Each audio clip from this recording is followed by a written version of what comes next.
God's vision ఛానల్ని మీ అందరికీ దేవుని నామంలో మీ అందరికీ వందనాలు. అదేవిధంగా మరి ఛానల్ చూస్తున్న ప్రతి ఒక్కరిని మరి సబ్స్క్రైబ్ చేసుకున్న ప్రతి ఒక్కరిని దేవుడు మీ అందరినీ దీవించి ఆశీర్వదించును గాక. కళ్ళు మూసుకొని ప్రార్థించుకుందాం.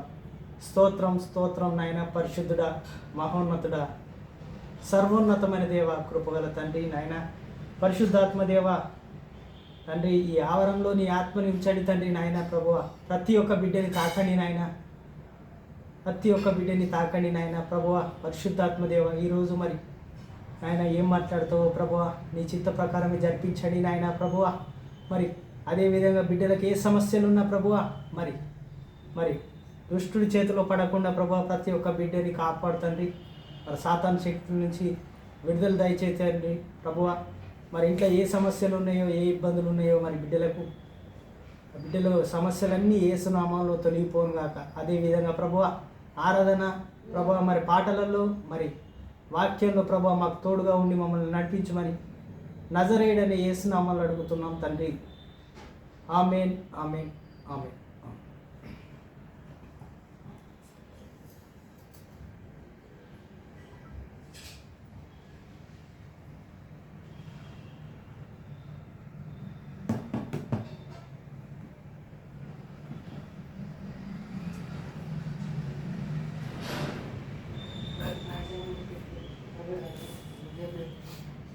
మహిమ ఘనతకు అర్హుడవు నీవే నా దైవము. మహిమ ఘనతకు అర్హుడవు నీవే నా దైవము. సృష్టికర్త ముక్తిదాత, సృష్టికర్త ముక్తిదాత, మస్తుతులకు పాత్రుడా, ఆరాధన నీకే, ఆరాధన నీకే, ఆరాధన స్తుతి ఆరాధన, ఆరాధన నీకే, ఆరాధన స్తుతి ఆరాధన, ఆరాధన నీకే, ఆరాధన నీకే, ఆరాధన నీకే. మన్నాను కురిపించినావు, బండ నుండి నీళ్ళిచ్చినావు. మన్నాను కురిపించినావు, బండ నుండి నీళ్ళిచ్చినావు. యెహోవా ఈరే చూచుకొనుము, యెహోవా ఈరే చూచుకొనుము, సర్వము సమకూర్చుము. ఆరాధన నీకే, ఆరాధన నీకే, ఆరాధన స్తుతి ఆరాధన, ఆరాధన నీకే, ఆరాధన స్తుతి ఆరాధన, ఆరాధన నీకే. వ్యాధులను తొలగించినావు, మృతులను మరి లేపినావు. వ్యాధులను తొలగించినావు, మృతులను మరి లేపినావు. యెహోవా రాఫా స్వస్థపరుచును, యెహోవా రాఫా స్వస్థపరుచును, నన్ను స్వస్థపరుచును. ఆరాధన నీకే, ఆరాధన నీకే, ఆరాధన స్తుతి ఆరాధన, ఆరాధన నీకే. హల్లెలూయా.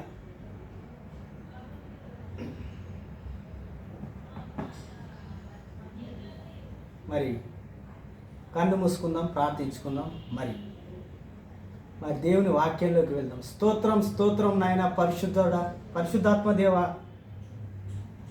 తండ్రి, నీ వాక్యం చేత మాతో మాట్లాడిపించు తండ్రి, నీ జ్ఞానం చేత మమ్మల్ని నడిపించు నాయన. మరి ఎలాంటి సమస్యలు లేకుండా నాయన ప్రభువా, మరి చక్కని వాక్యాన్ని ప్రభువా మాకు అనుగ్రహించండి ప్రభువా, ఆ జ్ఞానాన్ని దయచేయండి ప్రభువా. మరి ఈరోజు ఏ వాక్యంలో ఏం మాట్లాడుతావో తండ్రి నాయన ప్రభువా, మరి మాట్లాడి మాకు నేర్పమని అడుగుతున్నాను తండ్రి. ప్రతి ఒక్క విషయాన్ని మరి ప్రతి ఒక్కటి నాయన మాకు క్లియర్ చేయండి తండ్రి. ప్రతి ఒక్కటి మాకు సమస్యలన్నీ వాక్యం ద్వారా తేల్చండి నాయన ప్రభువా. యేసు నామములో అడుగుతున్నాం పరమ తండ్రి. ఆమేన్, ఆమేన్, ఆమేన్, ఆమేన్.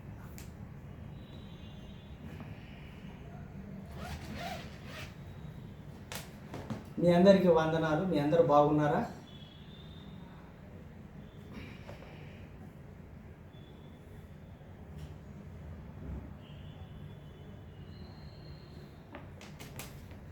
మరి పరిశుద్ధాత్మ దేవుడు మన జీవితంలో ఎన్నో విషయాలు చెప్తా ఉన్నాడు. మరి అపవాది క్రియల గురించి చెప్పాడు. మరి అదేవిధంగా మన జీవితంలో మన పిల్లల గురించి కూడా మరి దేవుడు మాట్లాడబోతున్నాడు. మరి ఇంట్లో ఉన్న సమస్యలే కానీ, మరి ఇంటిలో ఎలా ఉండాలి, మరి పిల్లలు తల్లిదండ్రులతో ఎలా ఉండాలి, తల్లిదండ్రులు పిల్లలతో ఎలా ఉండాలో మరి ప్రభు అయిన యేసుక్రీస్తు వారు మరి ఎఫెసీయులకు రాసిన 6వ అధ్యాయంలో మనతో మాట్లాడుతూ ఉన్నాడు. మరి ఒకసారి ధ్యానించుకొని దాని వివరణ ఒకసారి మనం చూసుకుందాం. ఎఫెసీయులకు రాసిన 6వ అధ్యాయము చదవబోతున్నాం.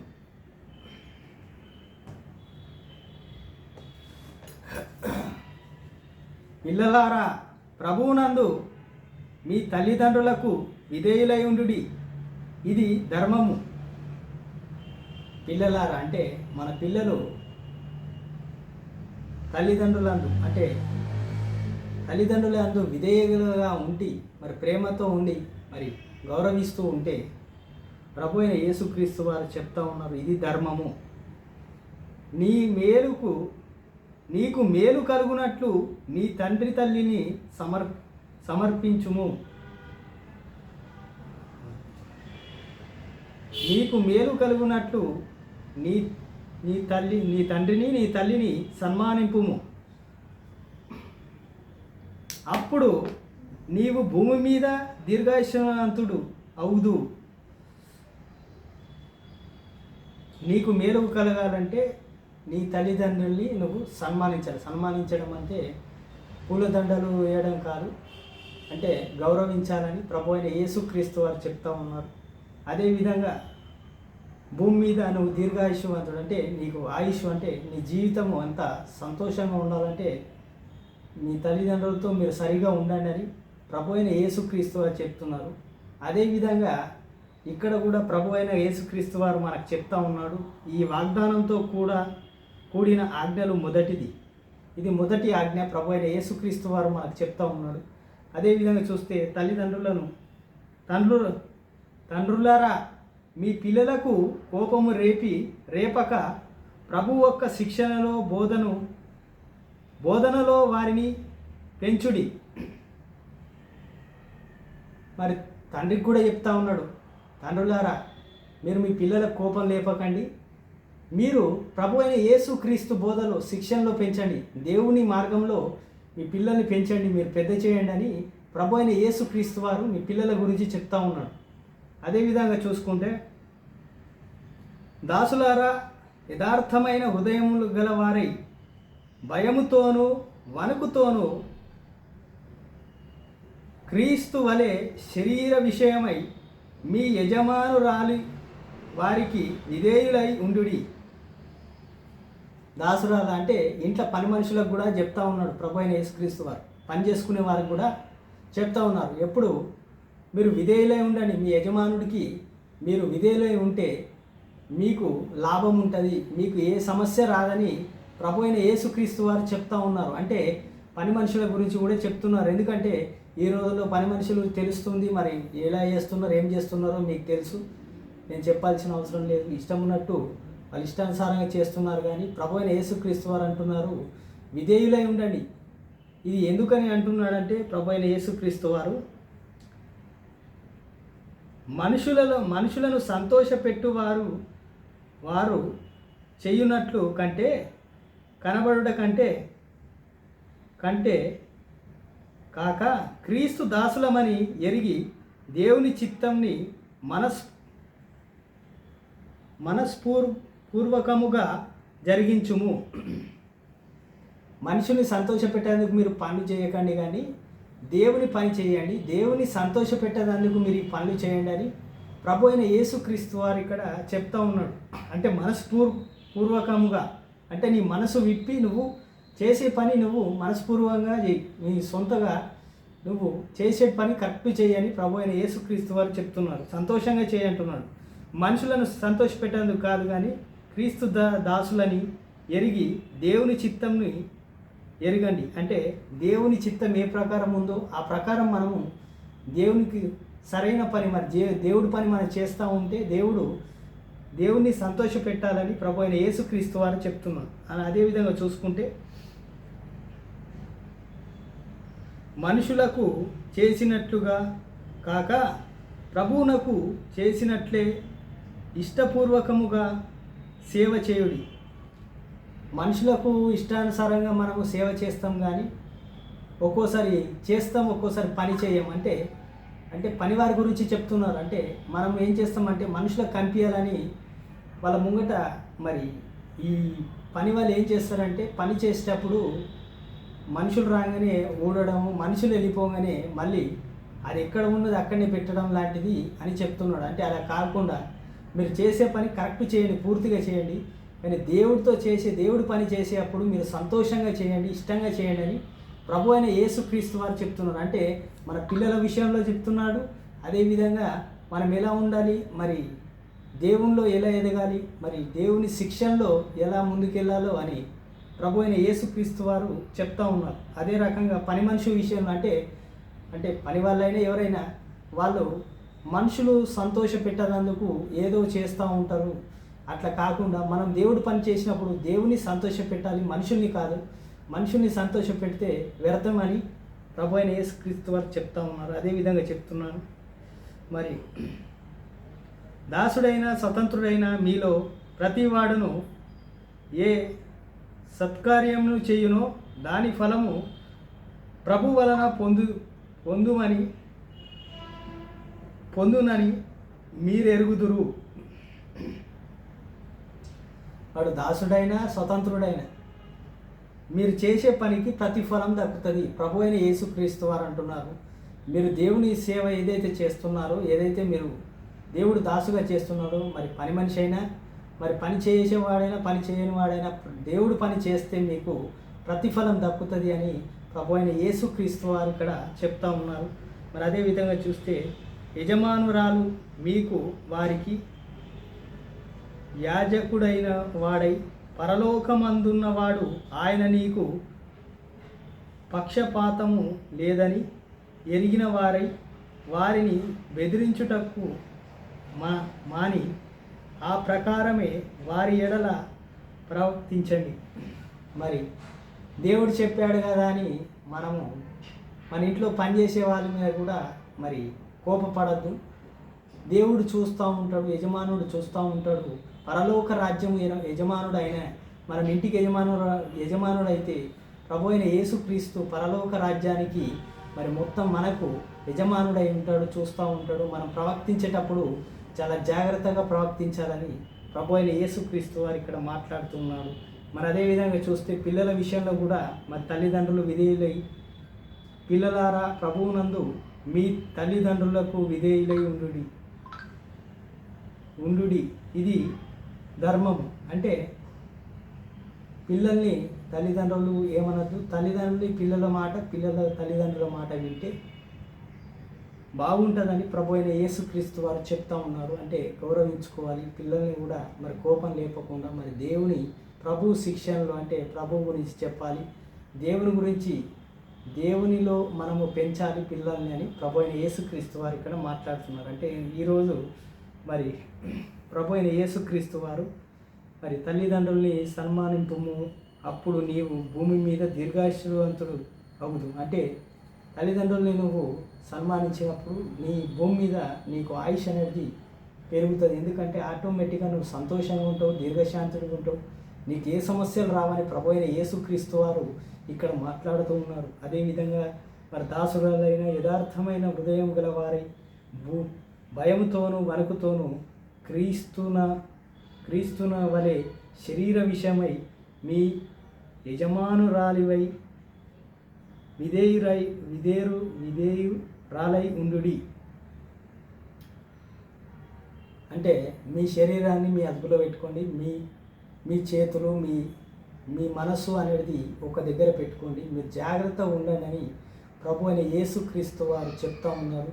మన ప్రవర్తన గురించి చెప్తున్నాడు, అదేవిధంగా మన జీవితం గురించి చెప్తున్నాడు. మనం ఎలా ఉండాలి, ఎలా బ్రతకాలి, ఎలా ప్రవర్తించాలో మరి ప్రభు అయిన యేసుక్రీస్తు వారు ఎఫెసీకి రాసిన 6వ అధ్యాయంలో మనకు మాట్లాడు. మరి దేవుడు మిమ్మల్ని మీ పిల్లల్ని దీవించునుగాక. అదేవిధంగా మీ అందరికీ మరి వందనాలు. మరి గాడ్స్ విజన్ ఛానల్ని ప్రతి ఒక్కరు చూస్తున్నారు, మరి ఛానల్ని మరి సబ్స్క్రైబ్ చేసుకున్నారు. మరి ప్రతి ఒక్కరు మీ అందరు దేవుడు దీవించి ఆశీర్వదించునుగాక. అదేవిధంగా మరి ఈరోజు దేవుడు మనతో మాట్లాడింది ఏంటంటే, మన జీవితంలో జరిగినవి మనకు ప్రభు అయిన యేసుక్రీస్తు వారు చెప్తా ఉన్నారు. అంటే ఎఫెసీ రాసిన గ్రంథంలో రాశారు, మరి పౌలు జీవితంలో కూడా రాసింది కూడా ఉంది. పౌలు మనకు చెప్పిన పాఠాలు కానీ, అదేవిధంగా చూసుకుంటే మన పిల్లల్ని ఎలా పెంచాలి, మరి క్రమశిక్షణలో ఎలా ఉండాలని ప్రభు అయిన యేసుక్రీస్తు వారు ఈరోజు మరి ఎఫెసీ గ్రంథం ద్వారా మనకు చెప్పాడు. మరి ఏ రకంగా ఉండాలి, ప్రవక్తల్లో ఎలా ఉండాలి, మరి ఏ రకంగా మనం ముందుకు వెళ్ళాలి ప్రభు అయిన యేసుక్రీస్తు వారు మరి చెప్పారు. మరి భక్తిలో ఎలా ఉండాలి, మరి ఎవరితో ఎలా ఉండాలో అనేది ప్రభు అయిన యేసుక్రీస్తు వారు మనకు చెప్పారు. అంటే మన జీవితం అనేది మన చేతిలోనే ఉంది, మీ చేతిలోనే ఉంది. మీకు మంచి చెడులు అనేటివి నేను చెప్పాను, ఇక మీ చిత్త ప్రకారం మీరు చేయండి అని ప్రభు అయిన యేసుక్రీస్తు వారు చెప్తా ఉన్నారు. మన చిత్త ప్రకారం కాదు కానీ ప్రభు చిత్త ప్రకారం మనం చేద్దాం. కళ్ళు మూసుకోండి, ప్రార్థించుకుందాం. స్తోత్రం స్తోత్రం నాయన, పరిశుద్ధుడా, మహోన్నతుడా, సర్వోన్నతమైన దేవ, కృపగల తండ్రి, మరి జ్ఞానగల దేవ, మహోన్నతమైన దేవ తండ్రి ప్రభువా, మరి తల్లిదండ్రుల విషయంలో కానీ పిల్లల విషయంలో కానీ ప్రభువా మరి ఈరోజు మాట్లాడవు తండ్రి. మరి ఎవరైతే బిడ్డలు అయితే మరి ఈ ఛానల్ చూస్తున్నారో ప్రతి ఒక్క బిడ్డని మరి మాట్లాడండి ప్రభు. వాళ్ళ ఇంట్లో ఏ సమస్యలు ఉన్నాయో, మరి పిల్లలతో సమస్యలు ఉన్నాయా, తల్లిదండ్రులతో సమస్యలు ఉన్నాయా, మరి వాళ్ళ జాబ్లో సమస్యలు ఉన్నాయా, ఇంట్లో సమస్యలు ఉన్నాయా ప్రభువా, ప్రతి ఒక్క సమస్య యేసు నామములో తొలగిపోను గాక ప్రభువా. మరి అందరు సమాధానం పడుగాక ప్రభువా, సమాధానం పడాలి ప్రభువా నాయన. మరి నీ బిడ్డలు సమాధానం లేకుండా ఉన్నారు ప్రభువా, సమాధానం కలిగేటట్టు సహాయం చేయి తండ్రి. మరి అప్పుల బాధలు ఉన్నాయో, ఆర్థిక ఇబ్బందులు ఉన్నాయో, ప్రతి ఒక్క సమస్యని యేసు నామములో తొలగించండి ప్రభువా. ప్రతి ఒక్కరిని ప్రభువా నీ బిడ్డలుగా మార్చండి నాయన ప్రభువా. నీ ప్రేమని దయచేయండి తండ్రి. ప్రతి ఒక్క సొల్యూషన్కి ప్రభువా, ప్రతి ఒక్క లాజిక్ని ప్రభువా, మరి ప్రతి ఒక్క దానికి ఆలోచన, మరి మనిషి లాజిక్గా ఆలోచిస్తాడు కానీ అన్ని లాజిక్లన్నీ మరి మన బ్రతుకులోనే ఉన్నాయని ప్రభు అయిన యేసుక్రీస్తు వారు చెప్తా ఉన్నారు. మరి మేము నేర్చుకోవాలి ప్రభువా మీ జ్ఞానాన్ని. మనుషులకు తగ్గట్టు కాదు కానీ దేవుని జ్ఞానం బట్టి మేము వెళ్ళాలి ప్రభువా. మనుషుల జ్ఞానం తట్టు కాదు ప్రభువా, నీ తట్టు మేము తిరగాలి తండ్రి నాయన. ప్రతి ఒక్క బిడ్డని ముట్టండి, మరి స్వస్థపరచండి. ప్రతి ఒక్క బిడ్డని మరి ఏమైతే సమస్యలు ఉన్నాయో, ఈవులు ఉన్నాయో, అక్కర్లు ఉన్నాయో ప్రభువా, ప్రతి ఒక్కటి నాయన ప్రభువా, మరి ఆ బిడ్డల్ని సమకూర్చండి ప్రభువా. మరి ఏవైతే లేవో ఆ బిడ్డలకు, మరి ఎవరైతే చూస్తున్నారు ఛానల్ని, ఎవరైతే సబ్స్క్రైబ్ చేసుకున్నారో ఆ బిడ్డలకు ఏ సమస్యలున్నా, ఏ బాధలున్నా, ఏ కష్టాలున్నా యేసు నామములో తొలగించండి తండ్రి. ప్రతి ఒక్క ఇబ్బందుల్ని తీర్చండి ప్రభువా. ప్రతి ఒక్క అవకాశాన్ని దయచేయండి ప్రభువా. ప్రతి ఒక్క పడిపోయిన ప్రతి ఒక్కరిని లేపండి ప్రభువా, హెచ్చించండి ప్రభువా. ప్రతి ఒక్క బిడ్డని ప్రభువా, నీ బిడ్డని నీ నామంలో వాడుకోండి ప్రభువా. యేసు నామంలో అడుగుతున్నాం పరమ తండ్రి. ఆమేన్ ఆమేన్ ఆమేన్. గాడ్స్ విజన్ ఛానల్ మీరు చూస్తున్నందుకు మీ అందరికీ వందనాలు ప్రభు నామమున. అదేవిధంగా మరి ఈ ఛానల్ని సబ్స్క్రైబ్ చేస్తున్నారు, అదేవిధంగా షేర్ చేయండి. ఎంతో కొంత మరి సువార్త అనేది వెళ్తూ ఉంటుంది, మరి ఎంతో కొంత మెసేజ్లు అనేవి, మరి దేవుని వాక్యం అనేది కొంత గొప్ప మరి మీరు కూడా నాలెడ్జ్ మాకు కామెంట్లో పెట్టండి. మరి ఎందుకంటే మాకు తెలియదు మరి ఎట్లాంటి టాపిక్స్ చెప్పాలో, మరి దేవుడు తలంపు బట్టి మేము చేస్తున్నాము. మీరు కూడా మరి మీ టాపిక్స్ కూడా పెడితే మేము అదేవిధంగా ప్రభు అయిన యేసుక్రీస్తు నామంలో మరి దేవుని సువార్త ఇంకా ముందుకెళ్తుంది. మరి షేర్ చేయండి, మరి లైక్ చేయండి. దేవుడు మీ అందరిని దీవించి ఆశీర్వదించును గాక. ఆమేన్.